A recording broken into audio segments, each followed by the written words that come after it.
1220. With the power of Tandem HR, you are in the fast lane on Main Street with Get Down to Business with Shalom Klein, the show for business and jobs. Now, the champion of networking, the advocate of jobs, the guru of business, your host, Shalom Klein. We are all about small business, jobs, and entrepreneurship. And business, we talk a lot about business here. You are on with Get Down to Business, and I'm your host, Shalom Klein. Remember, you can always download podcasts from Get Down to Business on my website at shalomklein.com. And while you are there, don't forget to follow me on Twitter at Shalom Klein. It's going to be a jam-packed week of content and information that you won't want to miss. It's a live show. You could call us at 312-642-5600, 312-642-5600. And this week, we'll be joined by guest Mary Jane Kops, Congressman Peter Hoekstra, and Mark Kalish, and I'll be sharing some tips on developing first impressions.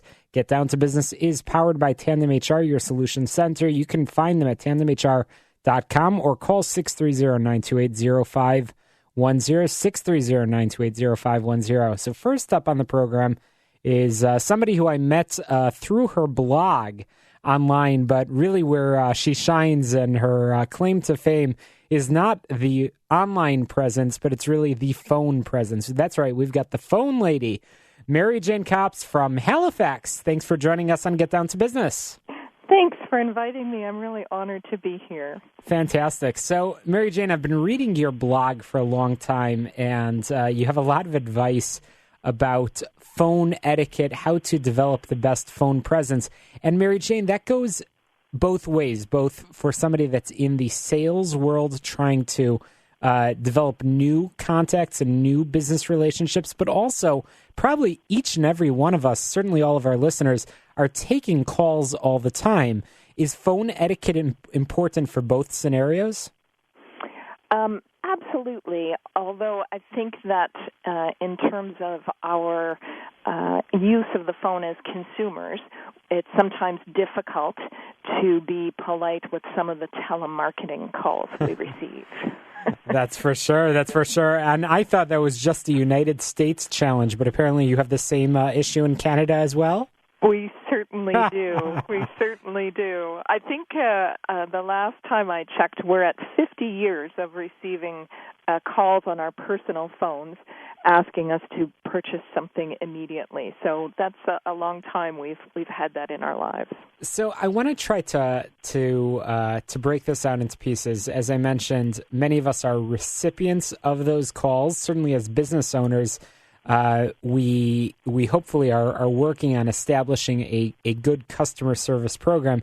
And I want to get to that in a moment, but everybody's looking for new business. I was just having conversations with somebody over coffee this morning about how we are all in sales. Some of us wear more of that cold calling hat than others, but we're all trying to develop new relationships, and first impressions matter. We're going to be talking about that throughout the program.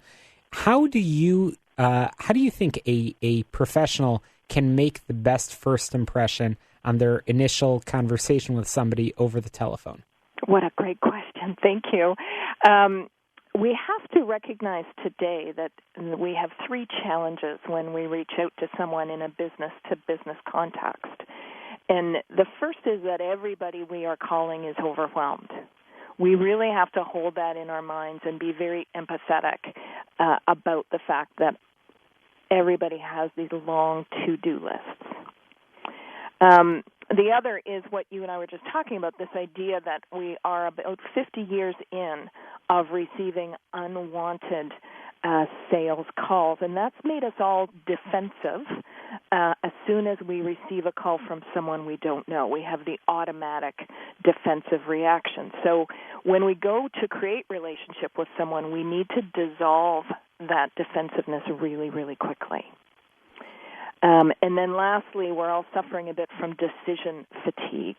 So it's important in our first call with someone to really help them make the decision to have a conversation with us. Interesting. Very interesting. So once again, we're chatting with Mary Jane Kops, the phone lady. Mary Jane, you work with corporations, entrepreneurs, not-for-profits, hospitals, universities, and governments to help improve phone communication.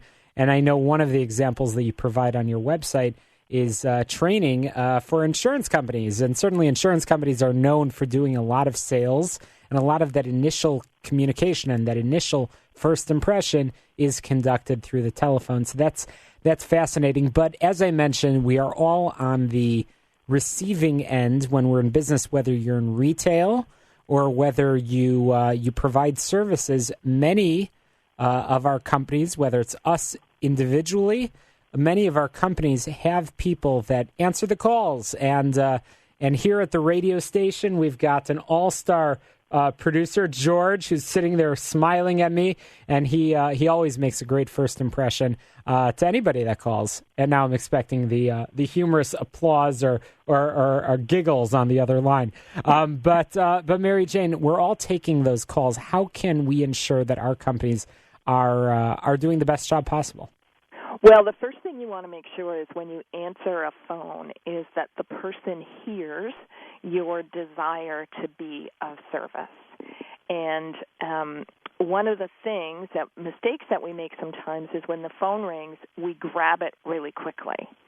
And when we do that, because it's interrupted us, because none of us are sitting around waiting for the phone to ring, we'll still have the sound of interruption in our voice, and that will be what the caller or the customer will hear, is that we've interrupted them.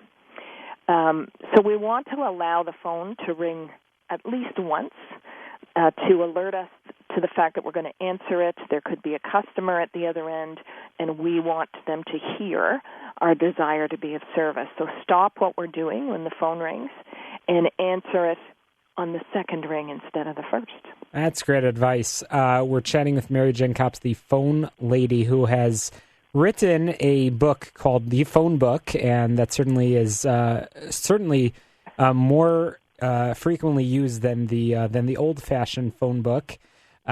So, Mary Jane, what sort of advice do you provide either through your coaching sessions or in your book, your newly released book, which is available on Amazon.com? Part of the book addresses phone fear or phone phobia, which is a growing phenomenon because we are using our phones for a lot of text communication, be that texting or email. So a lot of people are getting more nervous or more afraid of speaking on the phone. So I address some of the ways to deal with that in the book. But I also give a broad range of skills, how to start a conversation and inspire conversation in a business-to-business setting with someone that you don't know, how to deal with an upset customer, how to deal with the constant talker. So there's a lot of advice there in terms of how to communicate effectively on the phone. That's fantastic. So, Mary Jane, you must have a story behind the services that you provide. You have branded yourself as the phone lady, and you have some great advice, and I strongly, strongly encourage our listeners to get on Mary Jane's website, thephonelady.com, to subscribe to the blog and really read and learn on a weekly basis some of the great tools and techniques that are provided. But, Mary Jane, what's your story? Well, I'm not sure where to start the story, but I guess I'll start. I started my first business at the age of 29, so way back in 1987. And prior to that, I'd been a real estate journalist, and I felt that I was very effective on the phone already. I did a lot of interviews on the phone and thought that starting a business and selling would be a breeze, and I was really wrong about that. So I started a business with a business partner. We were cold calling all day to get the business up and running, and it was a disaster, just a disaster. And I decided to start recording myself on the phone. And when I started listening to the recordings, a lot of the mistakes I was making were really evident very quickly.